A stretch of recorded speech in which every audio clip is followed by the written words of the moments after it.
Every living thing begins with a single blueprint, DNA.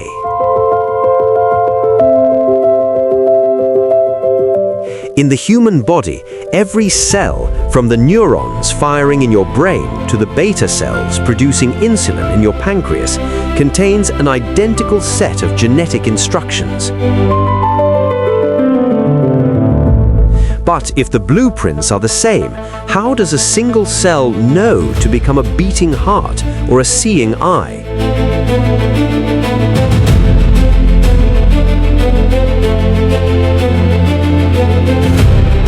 For decades, we believed the secret was held only by proteins in the nucleus that turned genes on and off. But in the 1990s, a discovery in a tiny transparent worm revealed a hidden layer of biological governance that changed everything.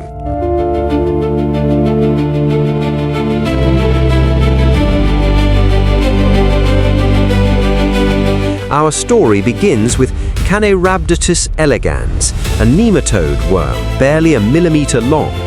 Researchers like Victor Ambros and Gary Ruvkun were obsessed with heterochromic mutants, worms that couldn't grow up properly.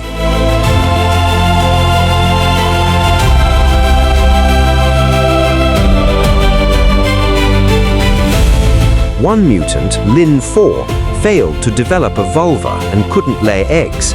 Another, Lin14, had the opposite problem. It skipped early larval stages entirely.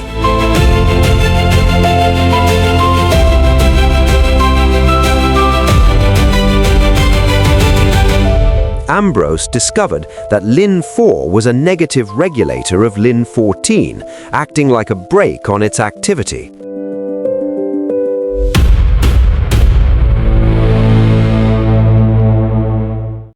But when Ambros cloned the Lin4 gene, he found something impossible for the time. It did not code for a protein. Instead, it produced a tiny 22-nucleotide strand of non-coding RNA.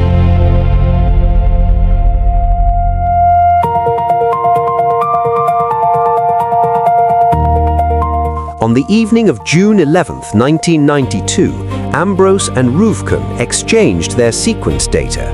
They noticed a conspicuous match. The tiny Lin4 RNA was partially complementary to specific sections at the end of the Lin14 messenger RNA.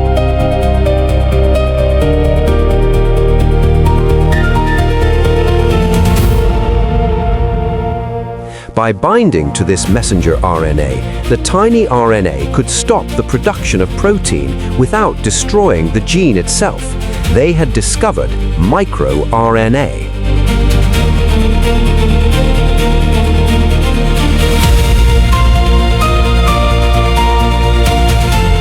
For 7 years, the world thought this was merely a worm quirk.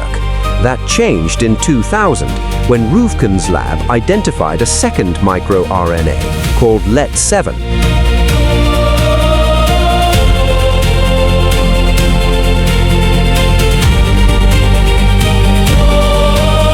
Unlike the first discovery, Let7 wasn't just in worms, it was evolutionarily conserved in fruit flies, zebrafish, and even humans.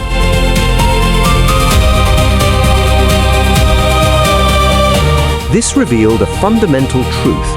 MicroRNAs have been expanding within the genomes of multicellular organisms for over 500 million years.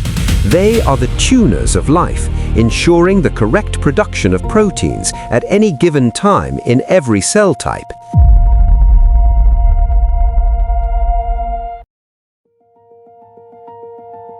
Today, we know the human genome contains over 1,000 microRNA genes, regulating vast networks of our genetic code.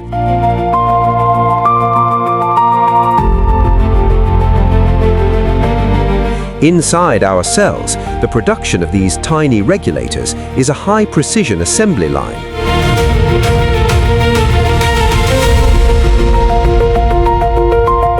It begins in the nucleus, where a hairpin-shaped primary microRNA is cropped by an enzyme called drosha. This precursor is then exported to the cytoplasm, where a molecular scissor called dicer chops it into a short duplex.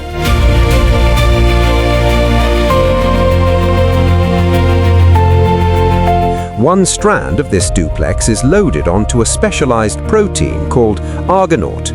Together, they form a search and silence complex. Using a short seed region, the microRNA hunts for target mRNAs. When it finds a match, it inhibits translation or triggers the degradation of the mRNA, effectively silencing the gene after it has already been transcribed. This is post-transcriptional gene regulation.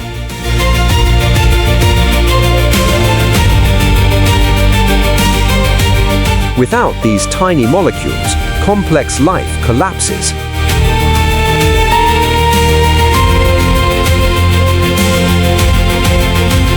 When scientists removed the dicer enzyme in mice and zebrafish, the embryos could not survive.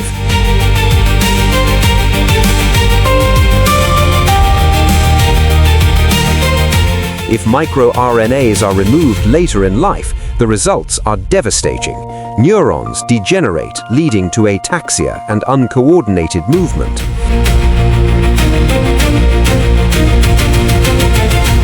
The immune system fails to produce mature B cells. In humans, a single typo in a microRNA sequence can lead to life-altering conditions. A mutation in the seed region of mRNA 96 causes progressive hearing loss. Mutations in mRNA 184 lead to edict syndrome, a rare and severe eye disease.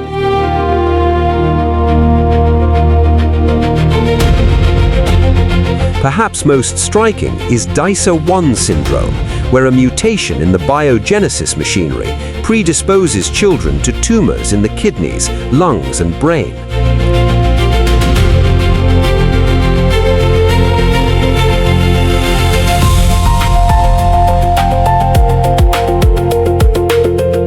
The discovery that earned Victor Ambros and Gary Ruvkun the 2024 Nobel Prize has opened a new dimension of medicine.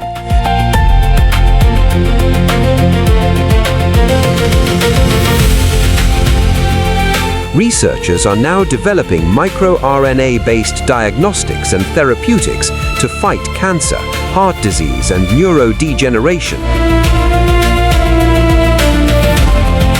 We once thought that junk DNA between our genes was useless. Now we know it contains the silent architects of life.